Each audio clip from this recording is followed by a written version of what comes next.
a choisi de mettre en place un accord d'intéressement parce qu'on avait une vraie volonté d'associer les collaborateurs à la performance et à la croissance de l'entreprise. Et au-delà de ça, l'intéressement, c'est un véritable levier pour permettre de mobiliser les équipes autour d'un objectif qui soit commun et partagé. Nous, en l'occurrence, on a choisi 2 indicateurs qui sont très simples mais parfaitement alignés sur la stratégie de notre entreprise et qui sont la rentabilité et la satisfaction de nos clients.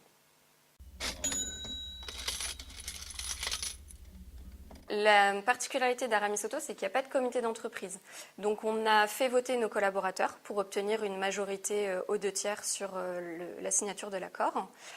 Et puis concernant la rédaction de l'accord en tant que tel, on s'est fait accompagner par notre cabinet juridique, sachant que la majorité des teneurs de compte peuvent également vous accompagner sur cet aspect-là.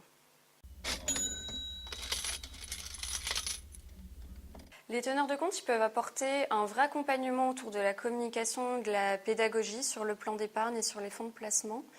Il faut bien regarder l'offre justement de placement qu'ils proposent, les performances des fonds évidemment, mais aussi les frais qui sont associés.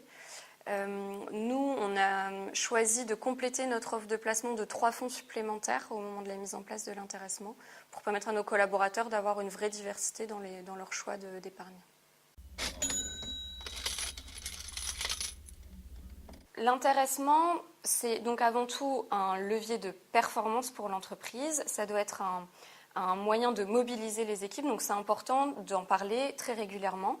Nous, on profite de plusieurs rendez-vous d'échange avec nos dirigeants autour de la stratégie et de la performance de l'entreprise pour rappeler justement les indicateurs liés à l'intéressement et faire le point sur l'atteinte de nos objectifs.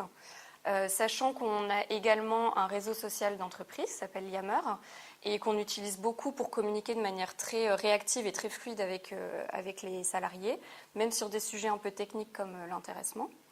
On a également renforcé un petit peu la communication auprès de nos managers avec des réunions d'information dédiées à la mise en place de l'intéressement, afin qu'ils soient capables de bien comprendre le dispositif et de pouvoir l'expliquer à leurs équipes. Et puis, on a également un bilan social individuel qu'on remet chaque année à nos salariés et qui est un bon moyen de mettre en avant un dispositif comme l'intéressement.